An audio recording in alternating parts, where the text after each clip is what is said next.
Bonjour à tous et bienvenue dans cette nouvelle édition d'FMC TV. Nous irons tout d'abord à Beauvais où des collégiens ont été invités à découvrir les ruches installées aux archives départementales. Et puis à Villers-Saint-Paul, les employés de l'entreprise BM Chimie sont restés en grève pendant 3 jours. Nous avons essayé d'apprendre les raisons de la manifestation. Et un nouveau sport, le handfit, est enseigné à Lamorlaye. Nous avons assisté à une des toutes premières séances de cette discipline mélangeant handball et fitness. Alors que le faubourg Saint-Maximin devrait voir le jour prochainement dans la zone commerciale, une grue de 50 tonnes a été déployée pour installer la nouvelle alimentation électrique. Enfin, la Manufacture nationale de la tapisserie a ouvert ses portes à Beauvais. Nous y étions. Tout récemment, des élèves du collège Georges Sand de Beauvais ont été conviés à une visite pas comme les autres aux archives départementales de l'Oise. Aux côtés d'une apicultrice amateur, ils ont pu se rendre au plus près d'une des 10 ruches installées depuis peu sur le terrain du bâtiment grâce à un partenariat entre le Conseil général de l'Oise, le syndicat Oise Apicole et GRDF. Après avoir donné les consignes de sécurité, l'apicultrice a fait partager sa passion. On est allé rejoindre des amis à Bergerac qui nous ont invités à passer un séjour chez eux et le monsieur est apiculteur et je ne le savais pas. Alors qu'à l'époque, quand même les abeilles, c'était pas vraiment mon truc. L'année suivante, il m'a offert ma première ruche. Et voilà, j'ai mis le pied à l'étrier, j'ai découvert qu'il y avait plusieurs races d'abeilles, que les abeilles, c'était pas juste des abeilles, des trucs qui piquent. En fait, il se passe beaucoup de choses et elles sont en danger. Donc on a aussi plus envie de faire ce qu'on appellerait des abeilles que de faire du miel. Et l'apiculture séduit dans l'Oise. Actuellement, environ 500 personnes s'occupent de ruches et élèvent des colonies d'abeilles dans le département. Cependant, ces dernières sont en danger car exposées à de nombreuses menaces. Si on prend le cas des luzernes, il y a 50 ans, les luzernes, on les laissait fleurir et donc les abeilles avaient des fleurs de luzerne pour pouvoir se développer, surtout en fin de saison quand elles avaient besoin de sources pour passer l'hiver. À l'heure actuelle, la qualité protéique de la luzerne étant meilleure avant la floraison, on ne laisse plus fleurir les luzernes. Après, il y a tous les produits phytosanitaires, puisque là aussi, s'ils sont mal utilisés, on peut avoir vraiment des empoisonnements au niveau des abeilles, donc disparition des colonies. Autant de problèmes auxquels le syndicat L'Oise Apicole tente d'apporter des solutions, notamment grâce à des stages de formation. Et le temps presse. Actuellement, 18 000 tonnes de miel sont produites chaque année en France, alors que la consommation s'élève à 40 000 tonnes, d'où la nécessité de préserver et même de faire progresser le cheptel apicole. La grève aura finalement duré 3 jours. Les salariés de l'entreprise BM Chimie à Villers-Saint-Paul ont finalement repris le travail jeudi dernier après 3 jours de rassemblement devant l'entrée du site. Les chauffeurs qui transportent habituellement des matières dangereuses ont manifesté leur mécontentement contre l'excès de zèle de la direction concernant l'application du règlement. Les primes faisaient aussi partie des revendications. Quand vous avez un mois de mai, vous êtes déjà sûr de perdre un pourcentage sur votre prime, parce que déjà au mois de mai, cette année, il y a déjà 3 jours fériés. Donc le salarié n'est pas responsable des jours fériés qu'il y a au long de l'année. Le salarié, moi je considère que le salarié n'est pas responsable non plus de l'accident de travail. Et puis en plus, on retire aussi les primes à ce salarié quand il est en vacances, alors qu'au départ, c'était bien donné sur 12 mois réels. Outre les problèmes liés au salaire et au règlement, l'intersyndicale mise en place a aussi interpellé la direction au sujet des sanitaires utilisés par les chauffeurs routiers. Outre des horaires d'ouverture parfois contraignants, c'est l'état de ces sanitaires qui a été pointé du doigt. On a réclamé aussi des meilleures conditions sur les sanitaires hôpitaux parce qu'ils sont dans un état déplorable. Vous ouvrez la porte, vous faites demi-tour, vous refermez, vous allez ailleurs, quoi. C'est tout.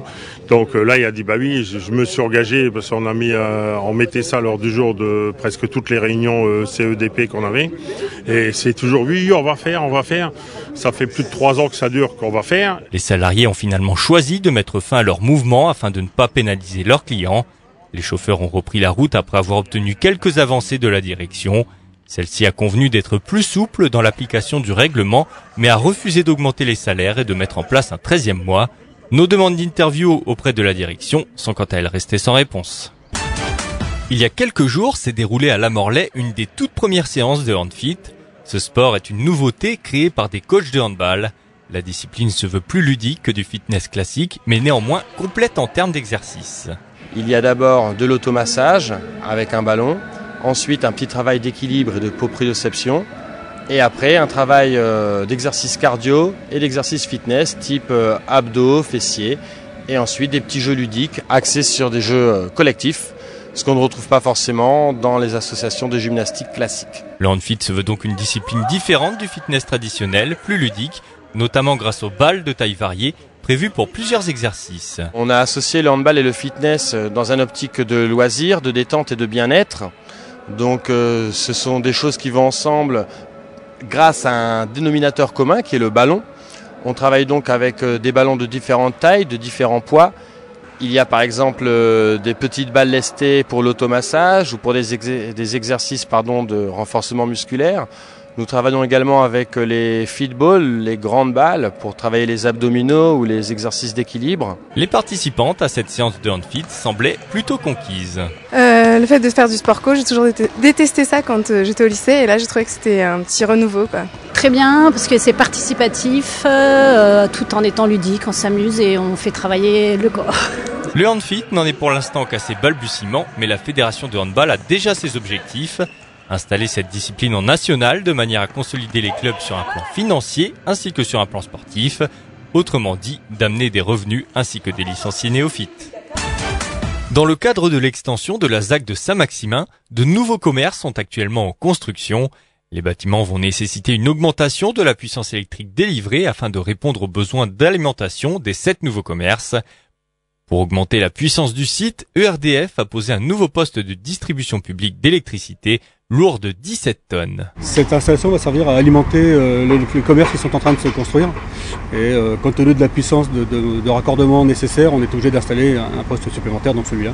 Parce qu'il a une surface assez importante, on doit avoir une autorisation administrative pour le raccorder, la mise en place.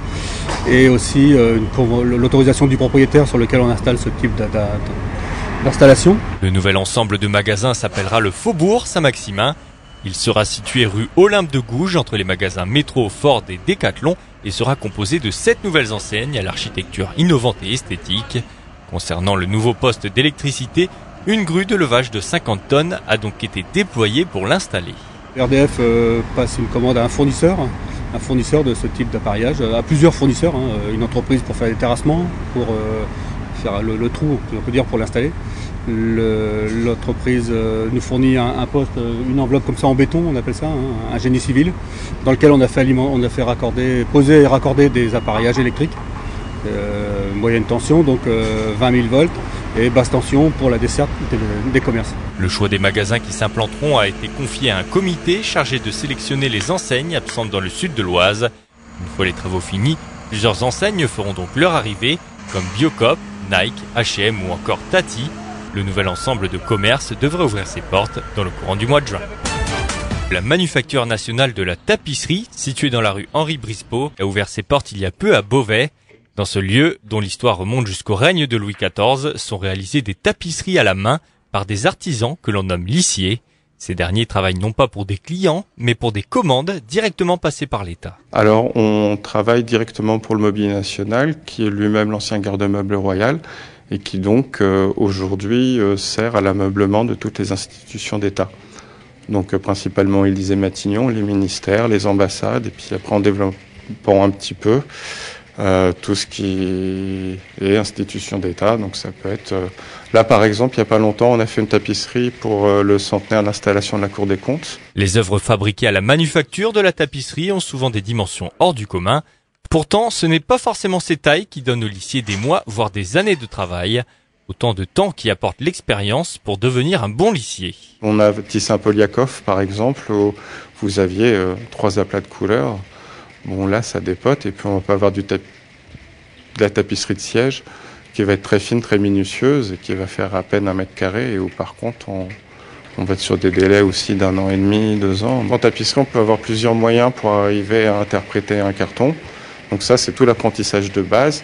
Le bon lissier, c'est celui qui saura analyser l'œuvre et trouver la réponse textile, je pense, la plus adéquate. Cette année, la manufacture de la tapisserie de Beauvais fête ses 350 ans. Une exposition est d'ailleurs à retrouver à la galerie de la tapisserie avec des ensembles floraux qui rappellent les œuvres créées durant l'âge d'or de la manufacture.